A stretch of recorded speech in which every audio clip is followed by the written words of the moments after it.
Rev up your engine!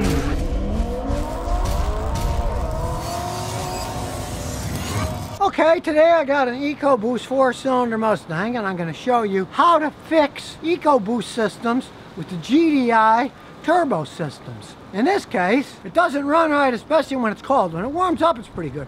When it's cold, the check engine light comes on, shakes a little. So let's see what's going on inside the computer. We'll just go inside, plug it in right here where it plugs in onto the dash, and we'll turn the key on. But in this case, it doesn't have a key, it just has the keyless. So we just turn the engine on, so the idiot lights come on. Now it shows two codes. One is PO300, which is a generic misfire. Lots of things can cause it.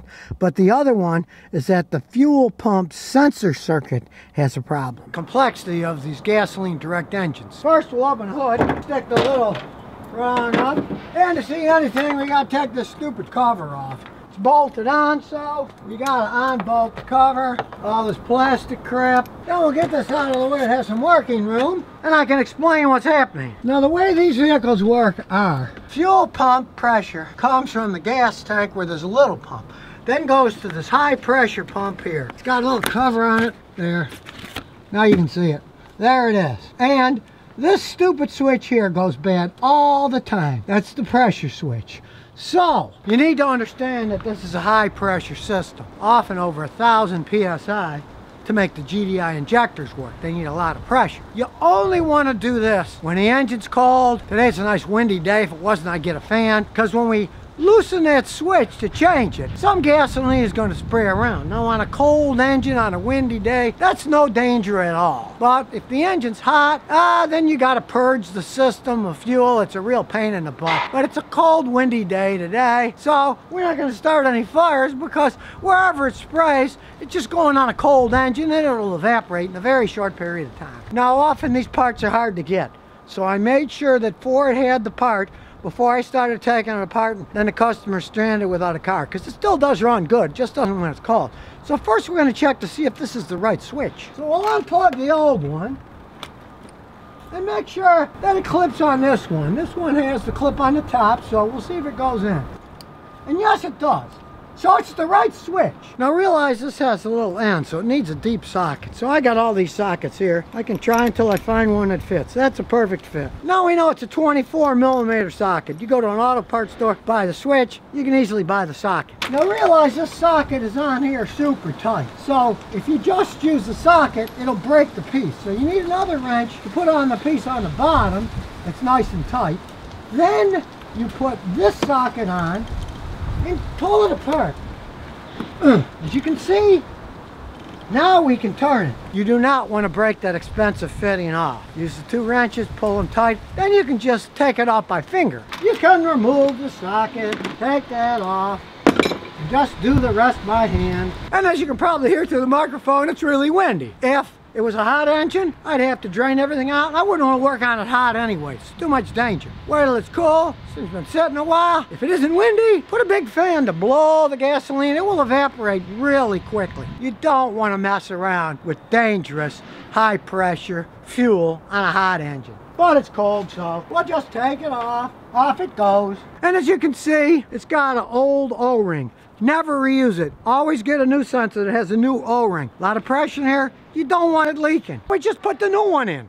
Zip. First we just thread it in. You never want to cross thread them. Now it's snug. Then we put this in place again to hold it. Reverse the socket so it tightens. Put it over and get it nice and tight. Snap this on.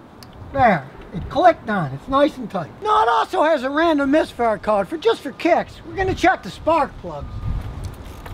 That is one long spark plug. Ooh, that's a long spark plug. Well, now the spark plug itself looks perfectly fine. It's not particularly worn. It's the right color. So I'm assuming the fuel pressure reading being wrong is going to make the car misfire, because it's getting wrong data and confuses the computer. So we'll just put that back in. Like I say, it's a long spark plug, so on the computer systems, once they find a major flaw, in this case fuel pressure, they often stop analyzing it further down the line. So you fix that problem, which hasn't come back with the code, but a misfire came up, it's now going further down the line. We already looked at the spark plug on number 1. We pulled it out and it looked fine. So that means odds are the ignition coil is bad. You could also have a bad cylinder, piston rings, valves, all kinds of things. But the simplest thing on this is just replace the ignition coil on number 1. Simple job. You just unplug it and pull it out and then install a brand new one. These are all computer run. There's no moving parts, nothing you can fix. When they go bad, you just replace them. So, don't go out and buy some cheap Chinese knockoff. Get the OEM stuff, plug it back in the hole, clip on the connector, snaps in place, and it has this lock. Now it's locked and it can't come off. Let's get the bolt that came with it, bolt it back on so it doesn't come off. Simple job. It's on nice and tight. Then we'll put the stupid beauty cover back on. These crazy things, they drive me nuts. And I bolt it on. Make sure you get them all snug. Don't close the hood, take it for another ride. Well, start her up. Back it up and see what happens. Well, let's step on the gas, see if it has 300 something horsepower. Seems pretty good to me.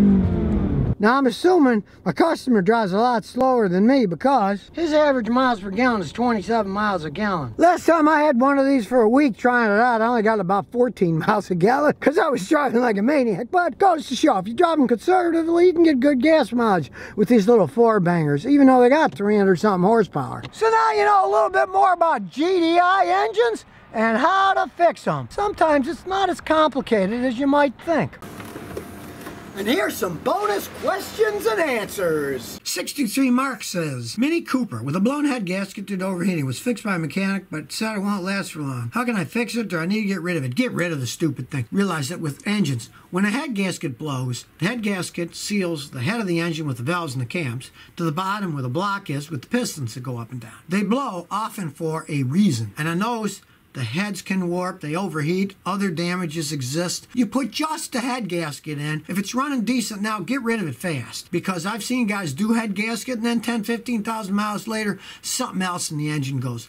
Those are limited lifespan engines. At least you got it running. Get rid of it. The mechanic, you're giving you good advice. Just get rid of it and don't ever buy another one if you value your money because they are not well made. You can buy a new and keep them for a while, but you can't keep them for a long while because they fall apart. Michael says, I got a 2012 Honda Civic. Cold winter start up, a loud ticking sound from the engine. When it warms up, it sounds smooth. How do I get rid of the cold startup ticking? Okay, first thing you want to do, it's a Honda. People don't often think about it, but on Hondas, you do have to adjust the valves. You got to get them adjusted. So first, have your valves adjusted. If it goes away, great. If not, you could have a problem with the variable valve timing system. The Hondas are notorious for that the variable valve timing will be ticking away when it's cold, but once it warms up, the noise goes away. Sometimes you actually need the whole sprocket assembly. It could be real expensive. So what you want to do is just have the valves adjusted. It could be just that because when the engine heats up, the metal expands and the ticking can actually stop. Phasem XL Production says, I got an 05 Prius. Original engine, transmission, hybrid batteries, 305,000 miles, no breakdowns, repairs, or anything that wasn't scheduled. Still getting 65 miles per gallon in the city. They can be well made. Now, 305,000 miles is a lot of mileage. Eventually, that battery is going to go bad and it costs a lot of money to fix correctly because, see, if you get one of those rebuilt hybrid batteries, they might give you a year or two guarantee. They're just old ones that have been refurbished and they don't last that long. If you really want it to last, it's lasted 15 years now, you'd have to buy a brand new battery like 6-7 grand. You always have to realize that, but you're getting your money's worth out of it. There's no arguing that, so what the heck? Keep driving it. You know, you're obviously got a good one, you're taking care of it, keep doing it. But you know, I wouldn't be a guy who would buy that thing used with 305,000 miles on it. When Tai Lu says, Scotty, I turned 50. Is it too late to consider a second late career as a mechanic? Not really. Why not? If you have brains, the only thing you need is brains and hands that work somewhat, you know? In the olden days, you had to be pretty strong. There was a lot of work, heavy-duty work involved. Today, a lot of it's brain electronic work, where you don't need to be strong, but you need to have a strong brain. If you like working with electronics and working with your hands, not too late, because today, everything's on the internet. Information is everywhere. So don't think you can't access information like all data. I use all data for my information source when I work on cars for raw technical data. Anybody can subscribe to it that wants. And you get the same information that I'm getting. So no, it's not too late, as long as you don't mind getting your hands dirty and using your mind.